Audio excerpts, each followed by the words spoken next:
I'm Dr. Jerry Hesch, a physical therapist from Hesch Institute in Aurora, Colorado. And I have treated the sacroiliac joint for over 35 years. And you can find a lot of my work on our website, which is www.heschinstitute.com, spelled H-E, S like Sam, C-H, institute.com. And I want to talk about optimizing ligamentous healing in a chronic condition, in a state where pain has been present for over 3 months. And pain is multifactorial, and it requires oftentimes a team approach.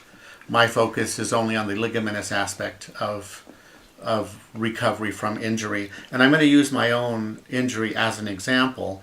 And I was lucky enough to cure my own chronic sacroiliac pain and pubic joint instability. And I'll cite an example. I was teaching a workshop in Arizona, and this was 20 years ago. And my pubic joint had slipped downward, which it would often do, and backwards on the left side. And when that happened, it would greatly increase my pain. And we were demonstrating treatment of the pubic joint. And so we had a piece of foam under my ischium to create forward creep of the pubic bone. And we also had a hand contact underneath it, pushing it superiorly. And during that treatment, my lab assistant, Susan, a PT, she said, "Jerry's back." And what she meant was that the color in my face had returned. There was much less sympathetic tone in my eyes. It was obvious that I was feeling much better, that there was distinct pain relief, a release of that tired, haggard look in my face. And this injury happened when I was 17, and your pelvic joints develop all the way up to about age 25. And so it was still in development. And I had a severe motorcycle wreck, and my left hip hyperextended. And thankfully I didn't injure my hip joint, but I had a blunt trauma, which I believe was the gas tank striking the region of the left pubic bone. And, ever since then I had chronic pain that interfered with activities, limited tolerance to activities such as running, chronic pain, etc. So many years later, I, of course, became a PT and started exploring this structure. And I discovered 12 patterns of movement dysfunction that were not reported in the body of literature. And I'm referencing chiropractic literature, physical therapy literature, osteopathic literature, and the general medical literature as well.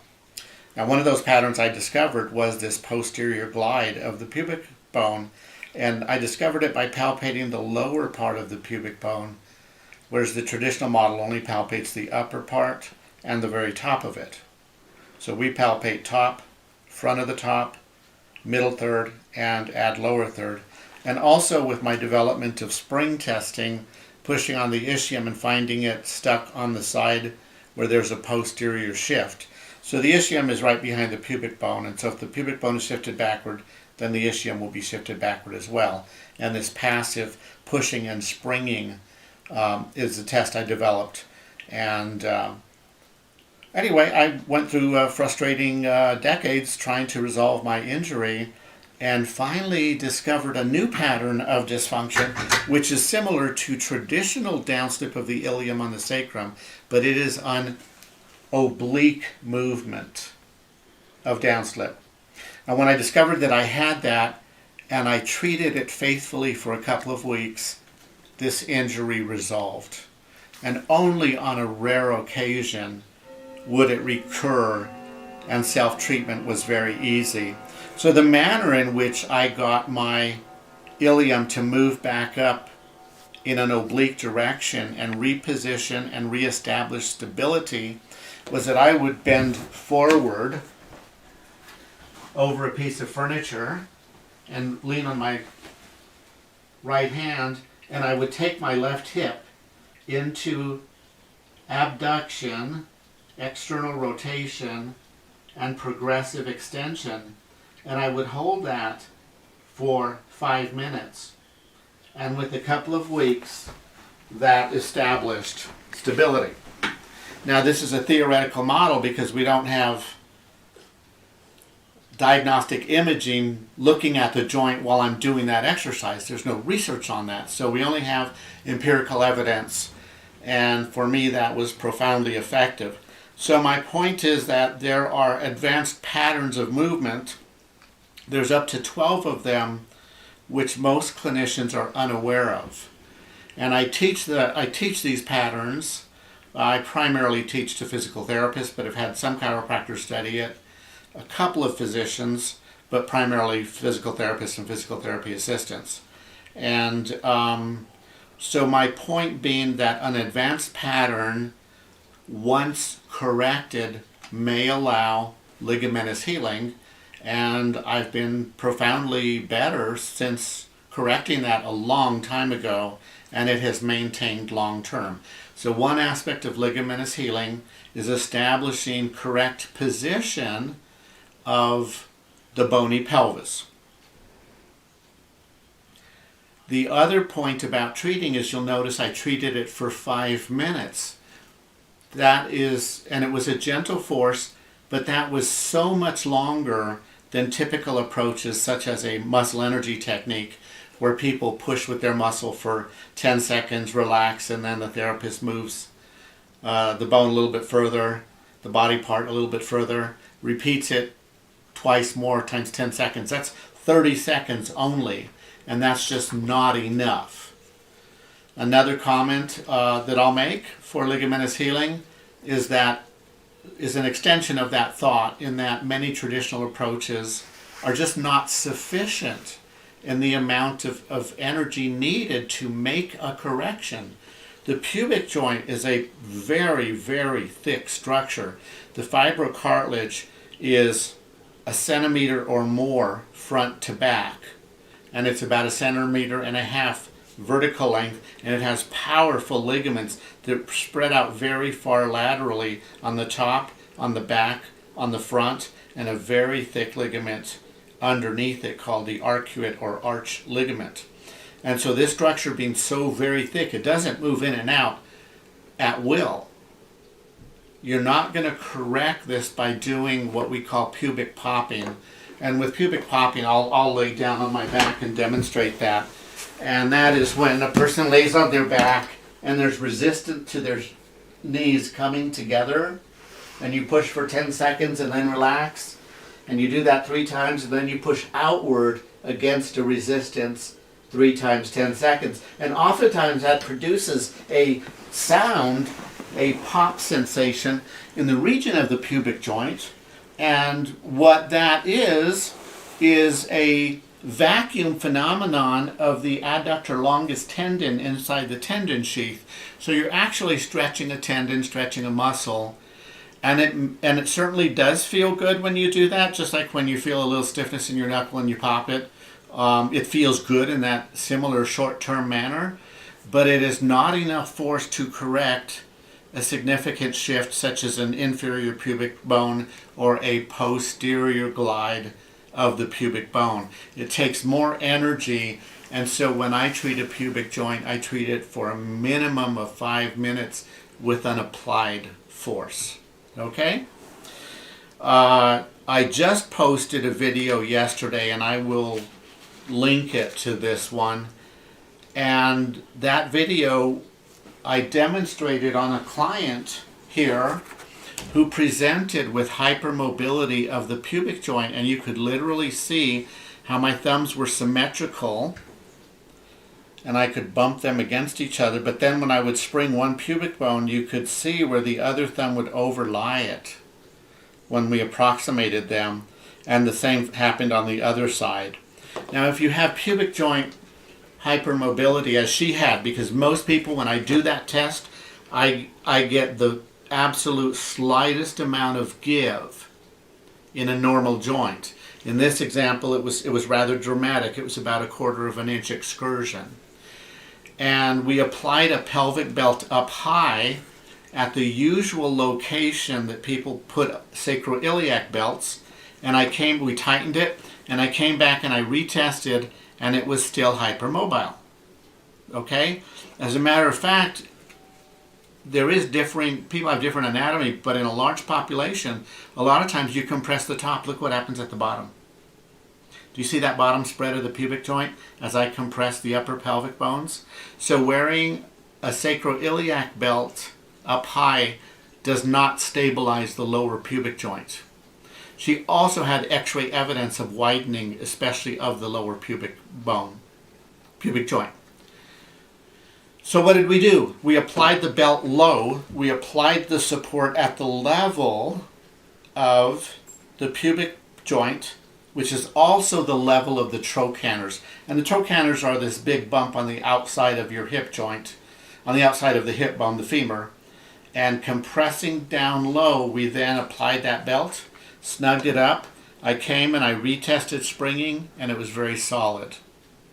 So sometimes people have been given a treatment, but it's the wrong treatment, such as the wrong application of a pelvic support belt.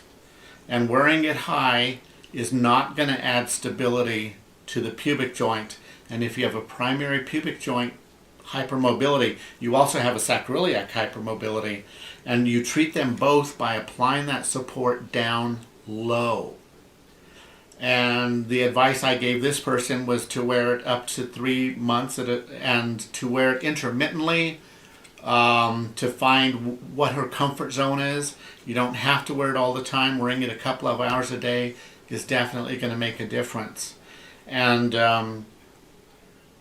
so I told her to just try wearing it for an hour and then taking it off for an hour and build it up from there and find out what works best for you.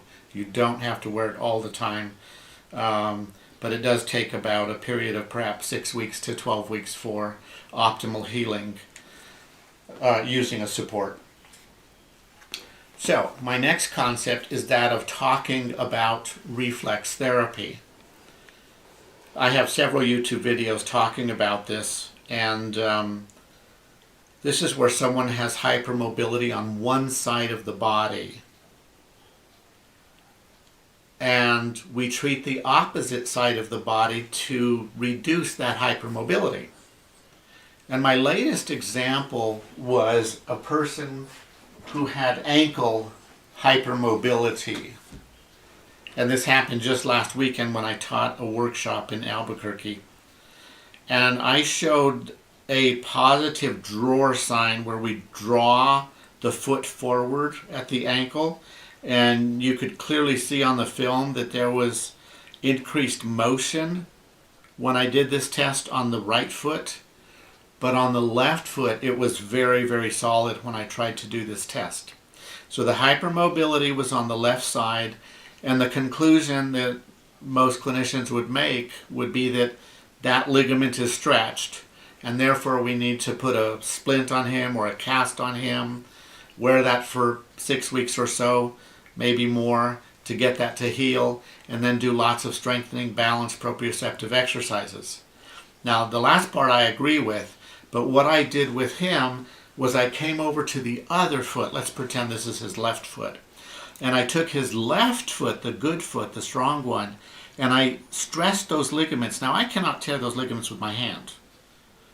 And I wasn't real forceful, but I just engaged those ligaments and did little oscillations. And what that did was it engaged these nerves that go to ligament and go to joint capsule, and they influence muscle. And these nerves, when you stimulate them, they are inhibitory to muscle. They make the muscle relax. Well, we are reciprocal creatures, so we have reflexes in our body, in the spinal cord and in the brain, that allow us to walk. So one limb moves forward, the other goes backward. So we take advantage of these reflexes, and what I did was, in stimulating those nerves in the left foot and ankle, it caused a decrease of resting muscle tone on the left side, but what it did was it reflexively increased the resting muscle tone in the right ankle. And after doing that treatment for less than 2 minutes on the left, I came to this ankle and I tested it with even more force, and I could not get that joint to gap. So what I'm going to say is that it looks like a ligament that needs healing because of the laxity. That's the conclusion that traditional clinicians would come to. In a sense, we're healing those ligaments indirectly. What we're doing is increasing tension on those tendons and increasing tone on the muscles.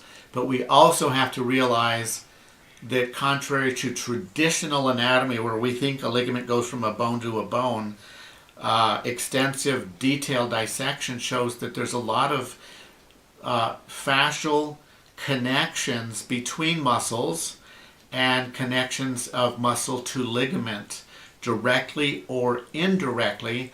And so an inhibited muscle would have reduced tension going to a ligament, and it can induce laxity of the ligament. So we're treating the nervous system, not just treating ligament per se.